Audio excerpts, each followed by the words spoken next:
تخيل كده، ماذا لو صحيت من النوم فجأة وبصيت من الشباك ولقيت الدنيا اتغيرت؟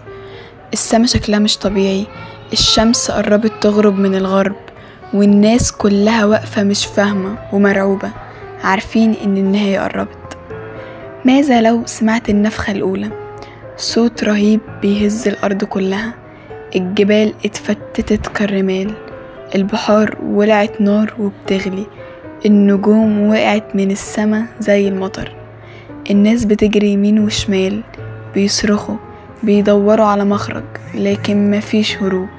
دي اللحظة اللي مفيش بعدها دنيا، دي لحظة النهاية.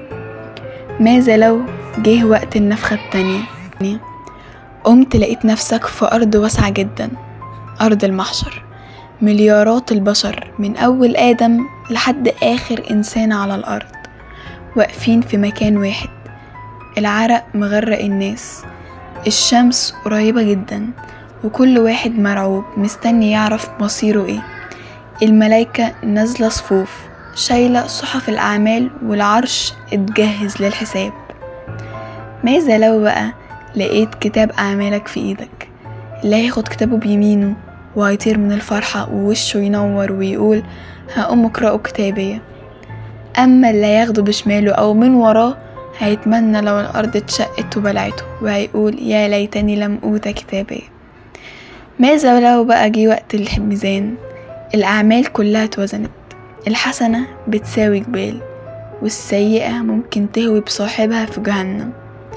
الناس بتتفرج ومفيش حاجة مستخبية، كله واضح قدام رب العالمين. ماذا لو لقيت نفسك واقف قدام الصراط، جسر أدق من الشعر وأحد من السيف معمول فوق جهنم، الناس ماشية عليه على حسب أعمالها، في اللي بيعدي بسرعة البرق، وفي اللي بيتزحلق ويتعلق، وفي اللي بيقع في النار، وساعتها صراخ رهيب وصراخات بتملى المكان. ماذا لو نجيت من الصراط وسمعت نداء ادخلوا الجنة بما كنتم تعملون؟ هتدخل مكان ملوش وصف، أنهار من لبن وعسل وخمر، قصور من ذهب وفضة، حور عين، سلام وأمان، لا خوف ولا مرض ولا موت، كل حاجة نفسك فيها هتكون موجودة.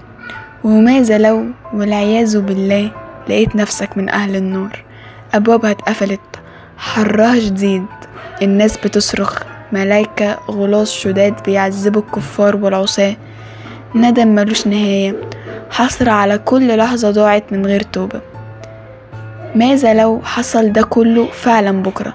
هل انت مستعد تقابل ربك؟ هل أعمالك هتنجيك؟ ولا هتتمنى لو كان عندك يوم واحد بس ترجع فيه وتتوب وتصحح غلطك؟ القيامة مش مجرد قصة، القيامة حقيقية، والسؤال اللي لازم تسأله لنفسك دلوقتي، لو قامت بكرة هتكون من أي فريق؟